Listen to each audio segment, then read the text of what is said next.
Hello, everybody. Welcome in. Special edition of ME2001, broadcasting live from my office. Yes. All right. Some announcements. I don't have the mask today. It's kind of nice. I feel so liberated. Can actually see my face. I guess this is probably the first time many of you are seeing my face. Okay. Right. So a couple of announcements. First, your homework number 5 is due tomorrow at the beginning of lecture. So don't let that go slip past you. Don't let it slip through the cracks. A lot of free body diagrams there, good free body diagram practice. And one of the big outcomes of this course is that you're able to draw free body diagrams. So got to be able to do that. Yeah, and then practice with 2D and 3D equilibrium. Then, once you finish that homework, you might consider working on some of the practice problems for exam number 2. Exam number 2 is going to be taking place this Friday. It'll be very similar to what we did with exam number 1. Open everything, get there a little early, turn your camera on, point it at your workspace, just like we did for exam number 1. All right, 50 minutes to do it, 10 minutes to turn it in, very similar to exam 1. All right. I'm working on the solutions for the exam practice problem, so give me a little time with that, but I will have it for you soon. And it seems like Paige likes the meme today. Yeah, you guys probably aren't even in like thermo and fluids yet, but just wait. They're coming, baby. They are coming. So there you go. It's kind of a funny one. So we had been doing some practice problems over the last couple of lectures with 2D and 3D equilibrium problems, and I wanted to have some time for one particular topic today, which kind of sneaks its way in to these 2D and these 3D equilibrium problems, and it's really not so obvious. And that idea is the idea of statically indeterminate systems. And so I want to sneak this in there because I think it's important to know before we sort of wrap up our equilibrium portion of the class. So that's the topic today. There's a little bit about this in the notes, but I want to expand on actually what's in the notes.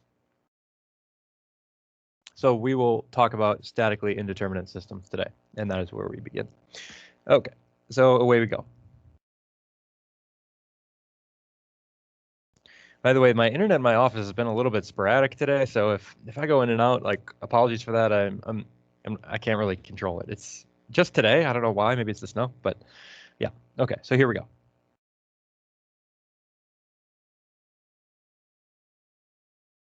Statically indeterminate systems.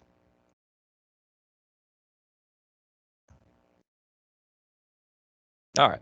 So we know for like 2D and 3D equilibrium problems that we have a set of equilibrium equations which we can enforce to sort of solve for unknowns.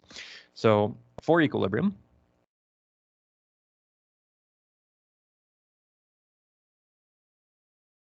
specifically in 2D, you have like sum of the forces. X equals 0, sum of the forces y equals 0, and sum of the moments z equals 0, right? So this is 3 equations.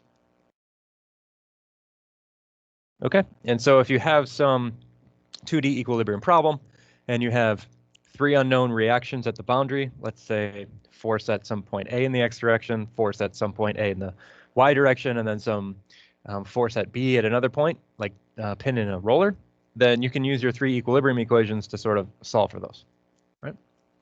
And for 3D, you generally have that sum of the forces, I'll draw it as a vector now, equals 0, and sum of the moments equals 0, and we know that this is 6 equations. Okay, but not every real life situation that you come across will you have a situation where the number of unknowns that you get from your free body diagram is going to be exactly equal to this 3 if it's 2D or the 6 if it's 3D. That's not always the case, and I would say very rarely is that the case.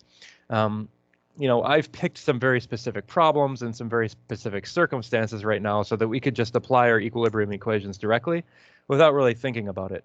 But at this point, I want to now sort of raise the question and think about, well, what if the boundary conditions on our particular problem provide more or less reactions than we can deal with our equilibrium equations? How do we deal with that? So what if my boundary conditions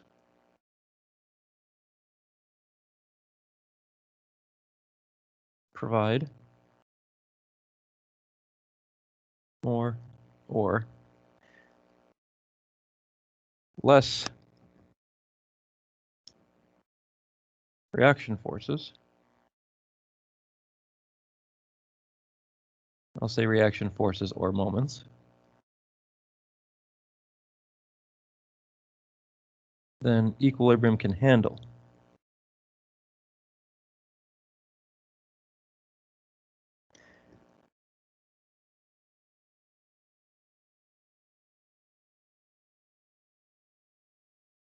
How do we deal with that, and what do we do?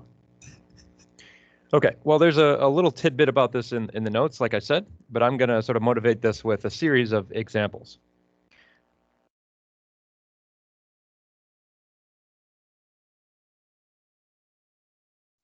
And let's say this is specifically in 2D.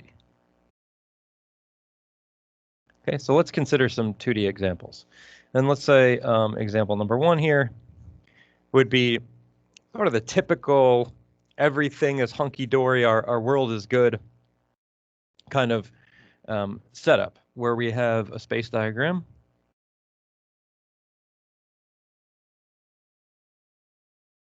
that generally looks like, I don't know, let's say I have a rectangular plate that looks like this. I have a pin down here, and I have a roller over here. Okay. And we have some force external that's acting on this, and let's say we know what that force happens to be. There's a force P there that's at the corner. Okay. We know that we can sort of remake this into a free body diagram of our plate by cutting away the pin in the roller and drawing in the reaction forces at those particular locations that we could then solve for. Okay.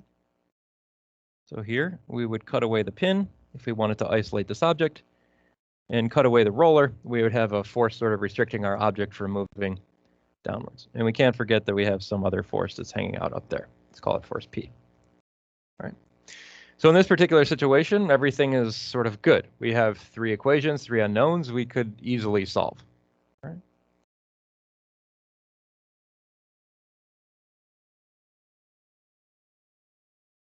And 3 unknowns. All right. Generally, pretty easy to deal with. 3 equations, 3 unknowns. We're okay. All right. We can apply equilibrium. We can solve all the equations, and life is good. All right.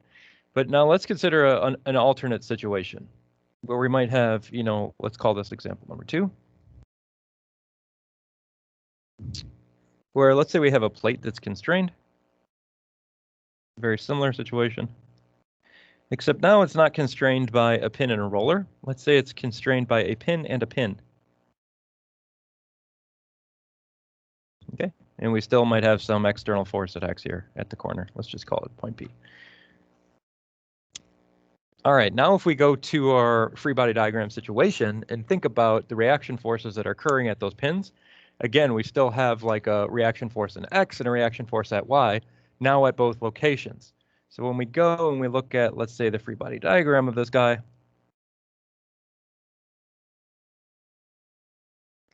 yes, okay, I still have my external force that's applied.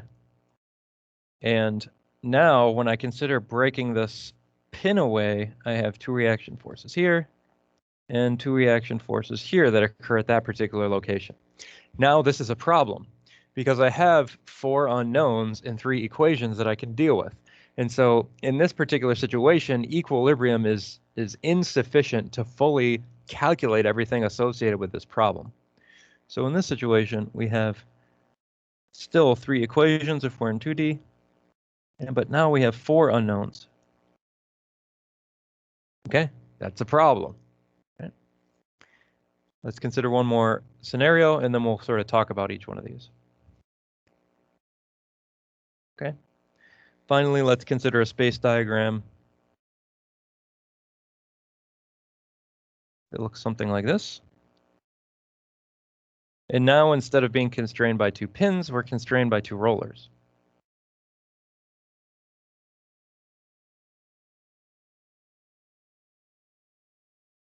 Okay, this is your situation. Again, let's consider that we had some external force here, P. Now when we go to making our free body diagram looks like this.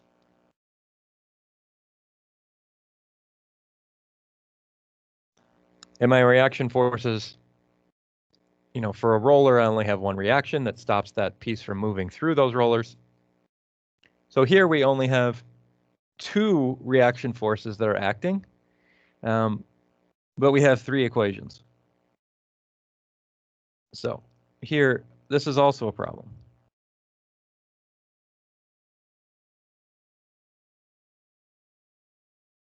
Two unknowns. This is also a problem, but for a slightly different reason. I think that you could sort of visualize this, that if you don't have anything with your reaction forces that is opposing, let's say, the x component of this force, well, this thing is just going to slide. It's going to move. You don't have anything to restrict its motion in the x direction, and so you are not in equilibrium. All right, the thing is going to move. So that's a problem. All right.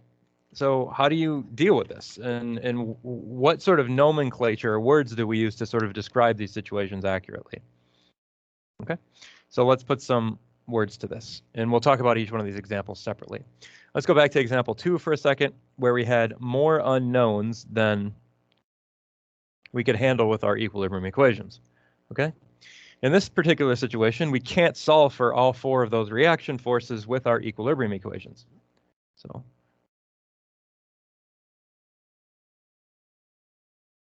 So here in example 2, cannot solve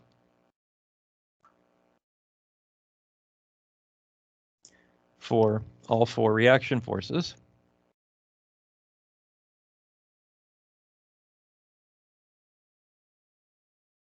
with equilibrium equations alone.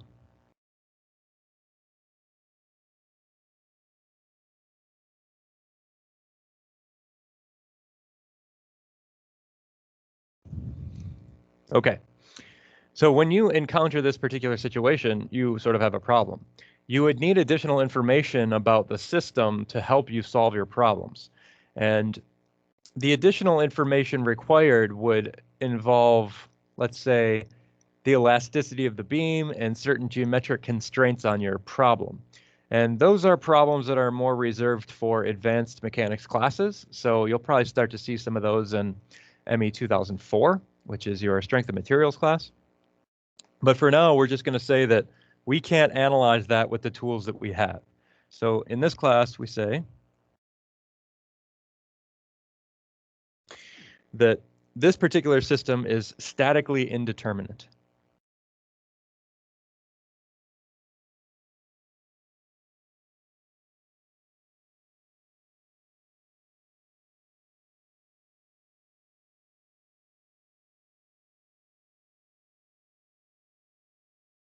Okay, and when you think about vocabulary, again, going back to the idea of vocabulary being important, you can break down what each one of these words sort of means. It's not too much of a stretch to think about that. Statically indeterminate. So, statically is sort of describing its, being in a stable condition, not moving, being in equilibrium.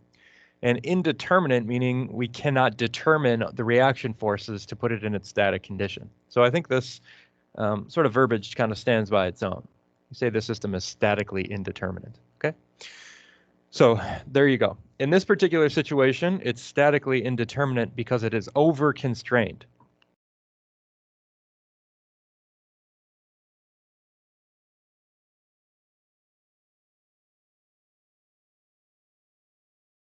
And so you might hear that word associated with this particular system. When you have more unknowns than you can handle, or more reaction forces than you can handle with your equilibrium equations, you would say that this thing is over-constrained, all right? So example number 2, we're statically indeterminate because of an over-constraint. That is like the opposite situation that we had for example number 3, where in example number 3, you had a situation where you could not stay in equilibrium because you did not have sufficient reaction forces to keep you from moving left and right. So let's go and look at example 3 again. So here in example 3, you've got this situation going on where you've got this force that's acting, and you can only resist in the y direction in this case. And so you would say in this particular example, you would be statically indeterminate because this guy is going to move. All right, you can't stop it from moving in the x direction. So for example 3,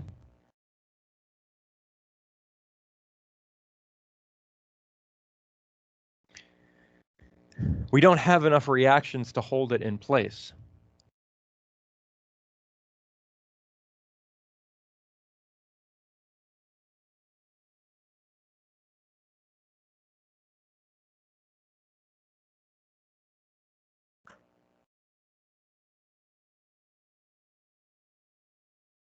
Okay. Specifically, we are not satisfying, in this example, the sum of the forces in x equals 0.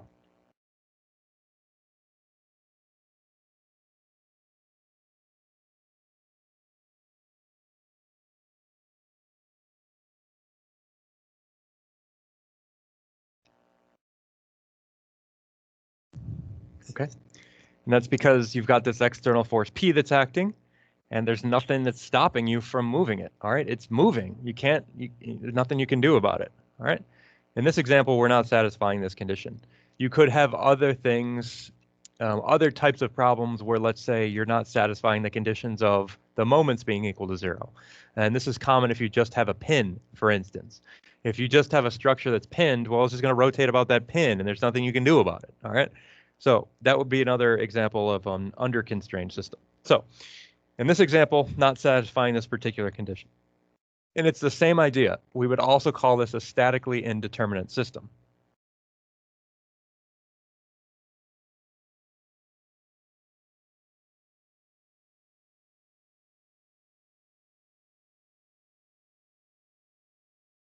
But now by under constraint.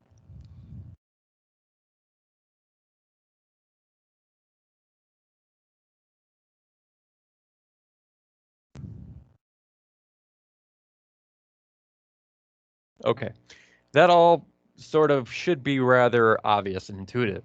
And you had this general idea that, okay, if you have less or more reaction forces than you can handle with the equilibrium equations, then you just can't do anything about it. You might make that generalization in your head, but that is not necessarily correct.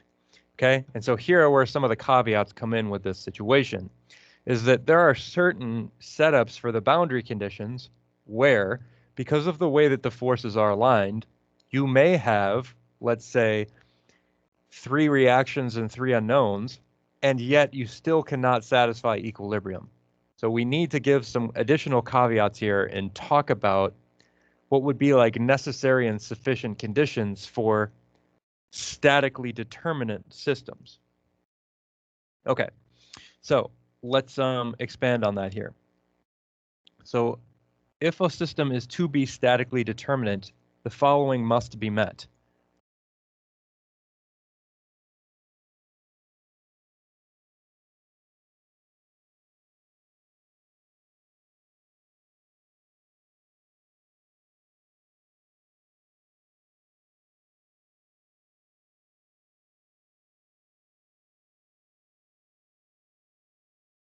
Okay, if it's to be considered statically determinate, meaning we can use our equilibrium equations,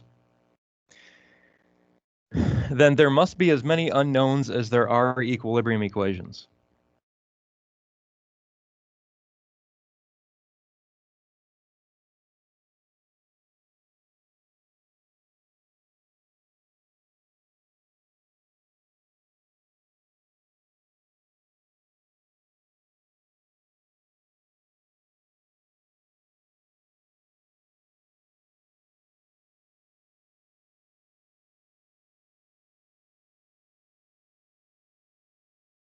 Okay, this is a little bit backwards from how you might be thinking about this, but you know that we have unknowns that we are trying to sort of like solve for, and we have equilibrium equations.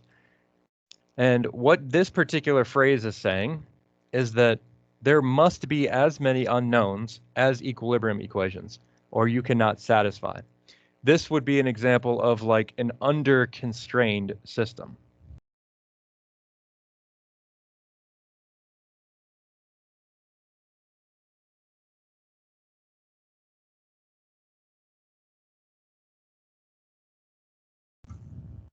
Okay. So when our example, when we looked at like example number 3, which just had these 2 reaction forces that were stopping motion in the y direction and stopping sort of this rotational motion. Yes, we had in that situation up here, we had 3 equations and 2 unknowns. In this situation, we do not have enough unknowns for our equilibrium equations. And so there is no situation where this will ever be statically determinate. Okay? So that would be straight away, you can cross that one off. It will never be statically determinate. You can never have this situation. Okay? But another sort of subtlety to this is that this condition here, there must be as many unknowns as there are equilibrium equations, is a sufficient but not necessary condition for equilibrium or static determinacy. So let's put that down and I'll talk about what I mean. So, however, this is a necessary but not sufficient condition.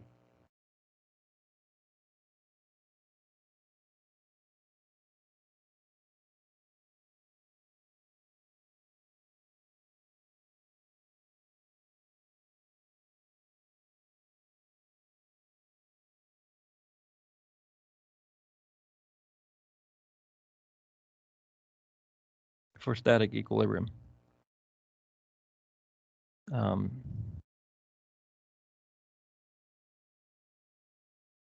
For static, I'll say statically determinate.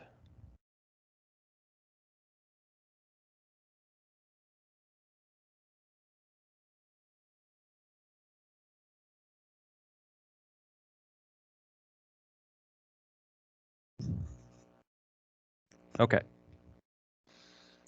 A simple example.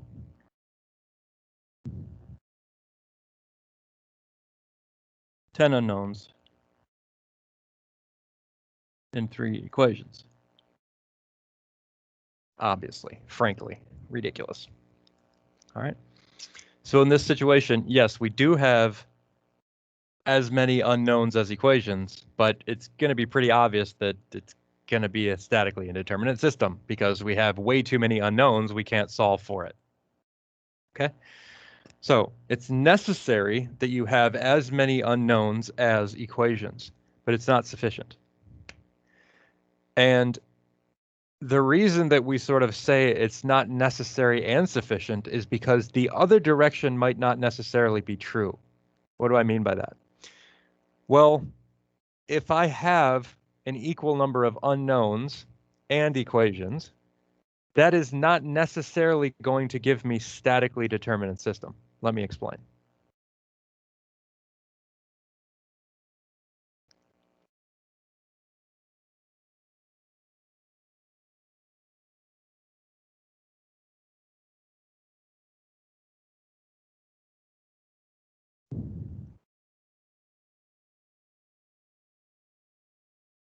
So if the number of unknowns equals the number of equations, not necessarily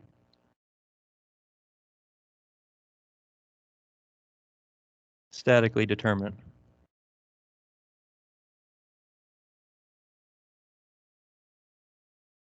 And let me give you a counterexample to sort of talk about this. A situation where you might have 3 unknowns and 3 equations, and you still cannot solve. So consider this example as a counterexample.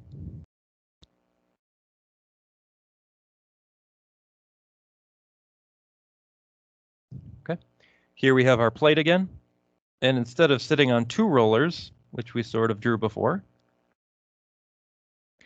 let's have this guy sit on 3 rollers. Why not? That gives us our third unknown, right?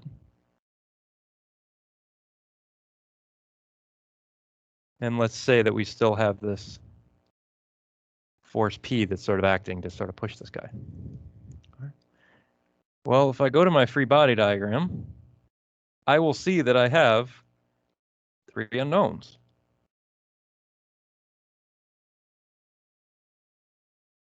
Right?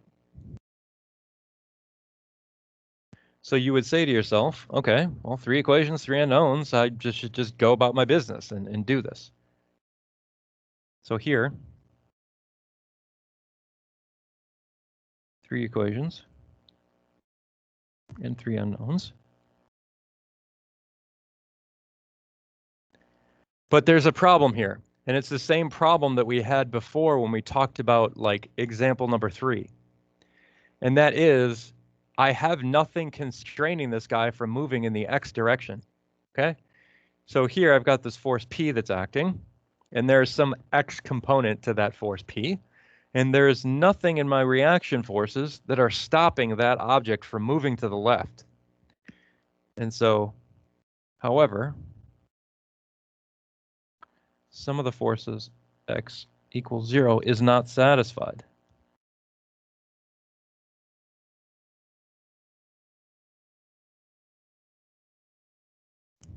Okay? In this particular case, this very specific scenario, you have sort of like the proper setup for statically determinate system, but it just isn't quite there. And we would call this situation improperly constrained.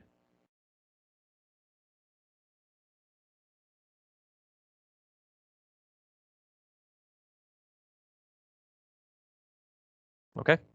You have improper constraints usually when a series of reaction forces are parallel or concurrent with each other. And we'll see some examples of that here in just a second.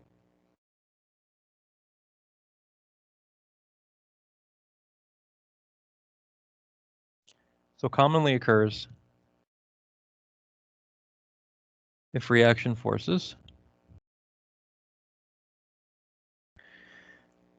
are parallel or concurrent.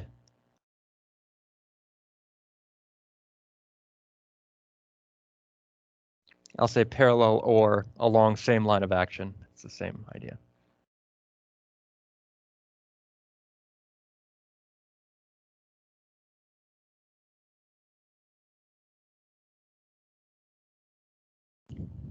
Okay, hopefully we can sort of understand that. And this doesn't just occur with like some of the forces equal to 0. It could also be like some of the moments equal 0, where whatever the situation is, you cannot stop this thing from rotating. You just don't have the proper restraints to stop it from rotating. There are situations where that could be true. Right. Okay, so I've prepared a sort of practice problem, or sort of a set of like practice examples, or examples that we can sort of look at to see if we can identify static determinant, static indeterminate, overconstrained, underconstrained, improperly constrained, all those good things. So I'll give you a second here to finish sort of copying down, and then I will pull in a series of practice problems that we can see.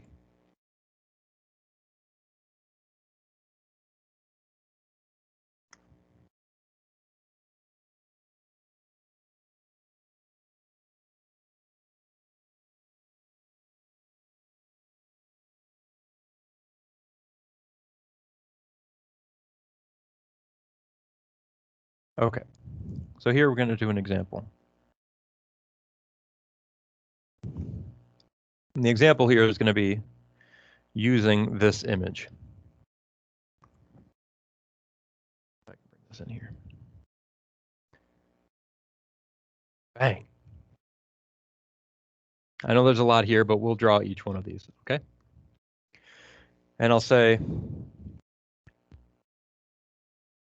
given the magnitude here of P, this sort of like force that's acting on each one of these truss systems, I'm going to ask here,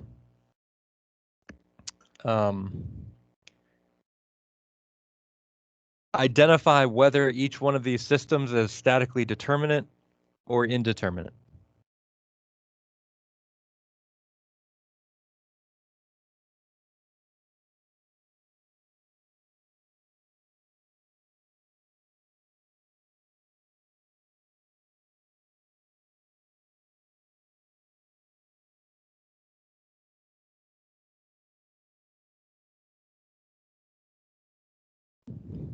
Then part B to this would be if statically determinant, find reaction forces. Okay, so kind of a two-part problem. I'll give you a second with that.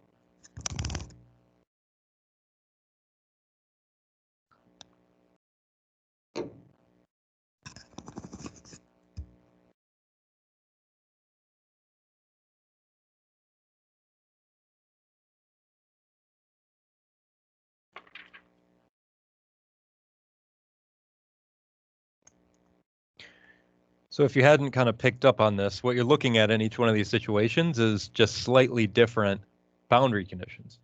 So here we have like a single link at point B and a pin at A. Here we have a pin at A and a single link at C. Here we have a pin at A and a roller at C, so on and so forth. Okay, we're just looking at a variety of different boundary conditions and seeing if we can determine whether the boundary conditions given would lead to a statically determinate or indeterminate system, and how we might classify its constraints. All right, so let's take a look at number 1 first, and I'll just draw a free body diagram straight away. The reason, by the way, that I'm kind of talking about this statically indeterminate versus statically determinate problems is because the next section that we're going to sort of learn about in the course is going to be with trusses. And trusses, this situation can come up often if you're not careful. And so this is sort of a prelude to discussing trusses. So let's go ahead and look at number 1.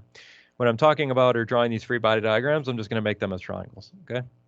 Sort of what's going on the inside is not really that important, okay? So here's truss system number 1. We've got sort of your force P downwards here, which we know is 12 kips. So I'll just give this a 12. And then we got to consider what's going on at the reactions. All right, at point A, that's easy, that's a pin. So I can give myself a force at A in the X direction and a force at A at the Y direction. So this is force at A, X. Force at A in the Y direction. And then I've got connected at point B, what is a single link? And you may have to go back to your boundary conditions kind of from the equilibrium lecture notes to remember what do we do if we have a single link at a particular location. I'll just throw that in here really quickly and see if we have this short link situation, which is what we've got in that drawing, then we're going to draw a singular reaction force in the direction of that link. So you got to think of it a lot like a cable, which you've done a lot of. Okay, so here we've got this reaction at B that's in the horizontal direction. So here we would have here this force at B in the X direction. Okay, now in this situation, we have 3 unknowns and we have 3 equilibrium equations. So things are looking pretty good. And so I would sort of take it at this point to say that we would be statically determinate. And let's go about my business to see if I can actually sort of calculate what's going on here. Okay, so first thing I want to do is maybe think about some of the forces in the Y direction. Here, that's going to be pretty easy. Some of the forces in the Y direction here equal 0. This will lead me to the force at A in the Y direction is equal to 12 kips. Okay, that's pretty easy to see and identify. I don't know either of these forces, so the next thing I'm going to do is not a force and balance in the X, but I'm going to do a sum of the moments about A.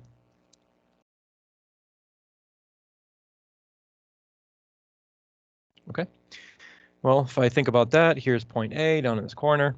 Well, I've got some contribution to the moment from this 12 kips, since that's located at a distance of 6 feet away from point A, generally in the negative Z direction, if I thought about the right-hand rule.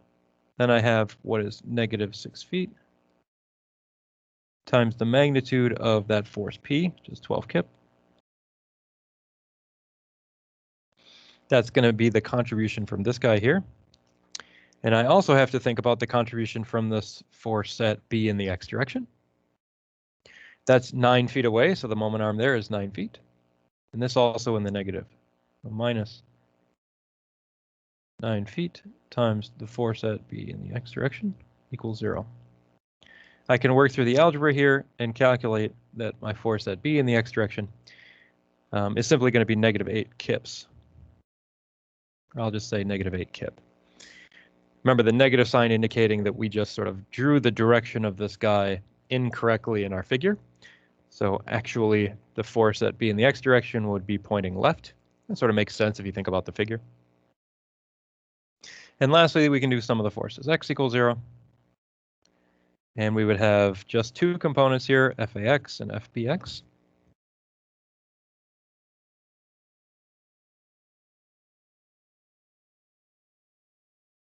And this would lead us to the force at A in the x direction equals 8 kips. Okay, so everything with this particular simple example is hunky-dory. Our boundary conditions allow us 3 unknowns and 3 equations, and there's no sort of indeterminacy happening here because of parallel or coincidental forces. And so this we would label as statically determinate.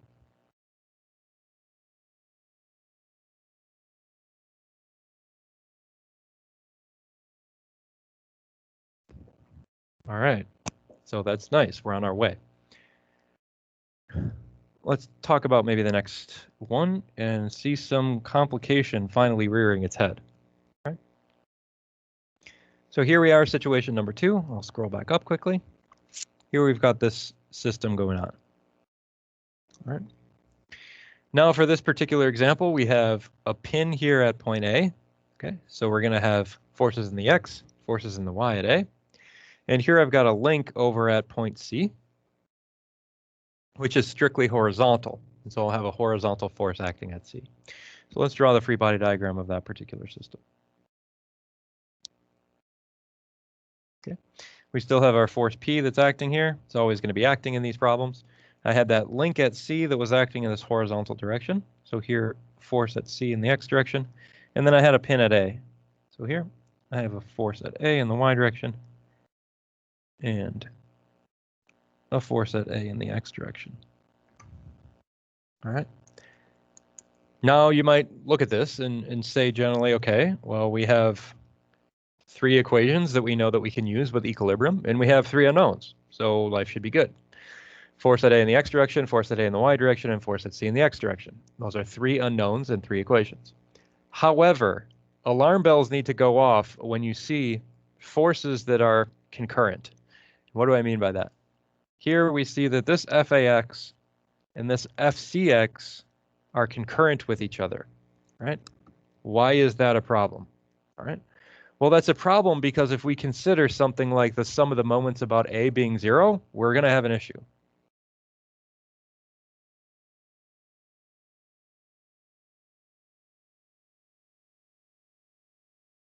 Okay. If we consider some of the moments about A being 0, where this here is point A, we're going to get some contribution from this 12 kip force. So we're going to have something like its moment arm, 6 feet to that location, multiplied by the magnitude of that force. Okay. And that's it. All right. The lines of actions of all of the other forces, here the force at A in the y, the force at A in the x, and the force at C in the x, the lines of action of all of those forces pass through point A. And so no other forces will contribute any moments here.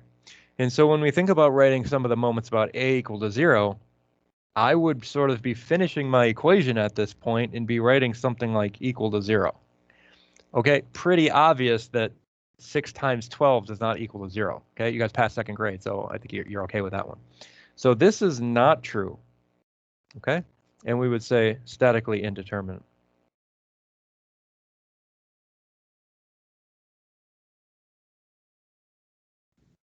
On like a test or something, if we had something like that, would we have to say whether it was over or under constrained?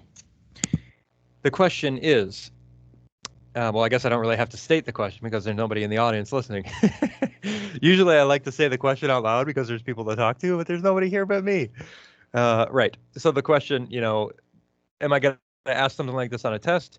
You might have a theory question related to indeterminate or determinate systems, but I don't think I'm going to ask you on a test to solve for a sort of a complicated system where you have indeterminate or determinacy to worry about. All the sort of complicated 2D or 3D example problems I'll give on the test, they'll be determinate. But I might have some conceptual question that's like, is this system statically determinate or not? Clear? Got it. Got it. Okay. Let's keep going. Let's move on to 3. All right, this situation, pin at A, rollers at C. I'll start picking up the pace a little bit for these guys. So pin at A, roller at C.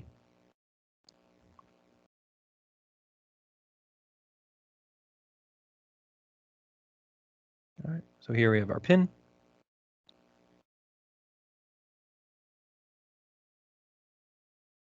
And we have our roller at C. All right. Well, this situation, we don't really have any concurrent forces, so life's probably good.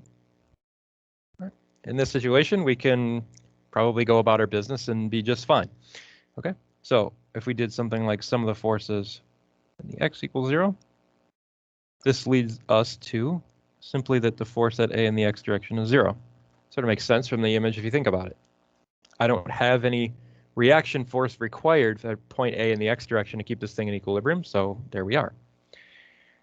We might consider now, let's say, the sum of the moments about A.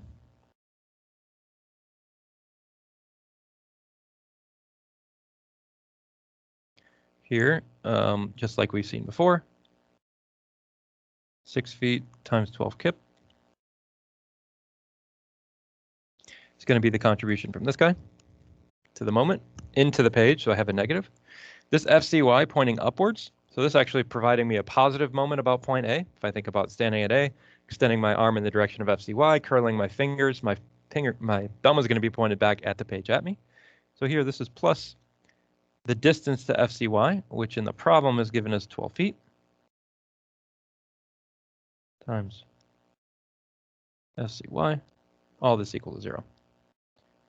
We could sort of go about our business. The only unknown in this particular equation is FCY. And so here, FCY, you could calculate as 6 kips. Lastly, sum of the forces Y equals 0. If we know FCY, we know FAY. Here's what we're looking for. So we have FAY. We have our 12 kips down. And we have FCY upwards, which we showed as 6 kips.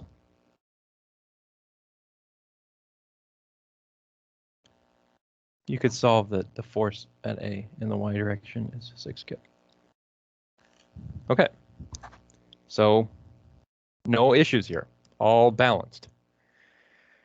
We can satisfy all our equilibrium equations, 3 unknowns, 3 equations. Life is good. Next.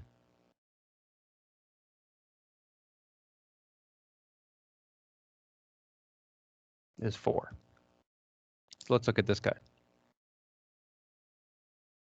Here we've got a pin at A and a pin at B. Let me just show that again. Here's a pin at A and a pin at B. So we'll have 2 reaction forces, one in the X, one in the Y, at both point A and point B. So here.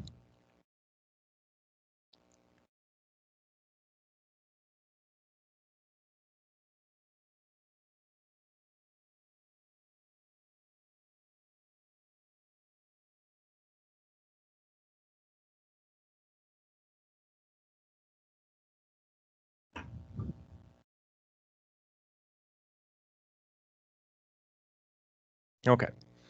This is a bit of a tricky one because we do have some concurrent forces here, FBY and FAY. But we also have 4 unknowns and generally 3 equations. So this one is tricky. Okay?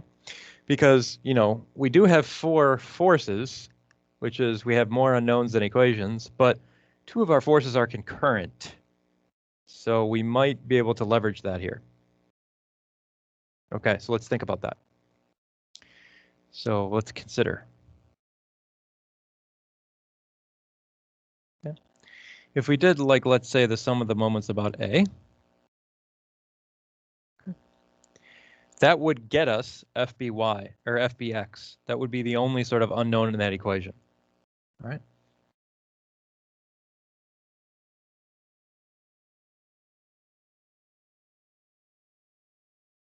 Hopefully we can all see and understand that.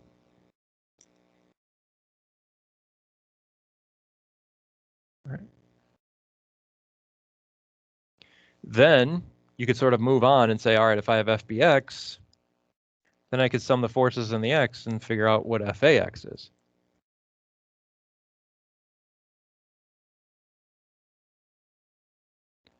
Would give me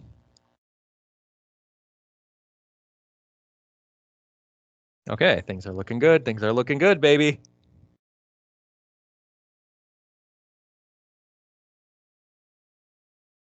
But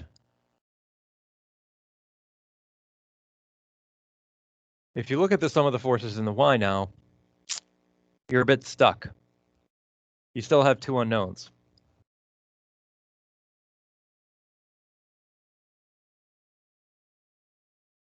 And that would be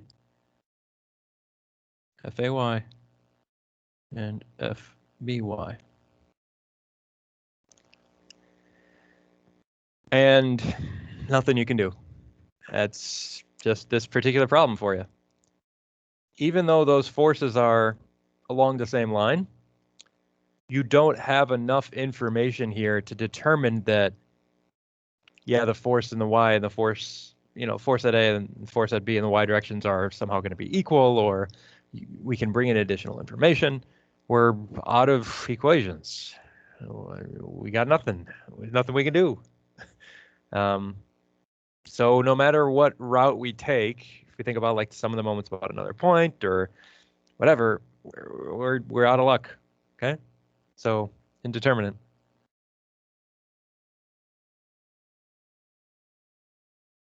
Specifically, it's over-constrained.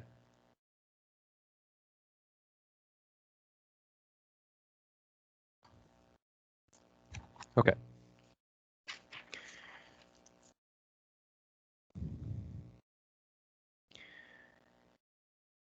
So there are four more left here.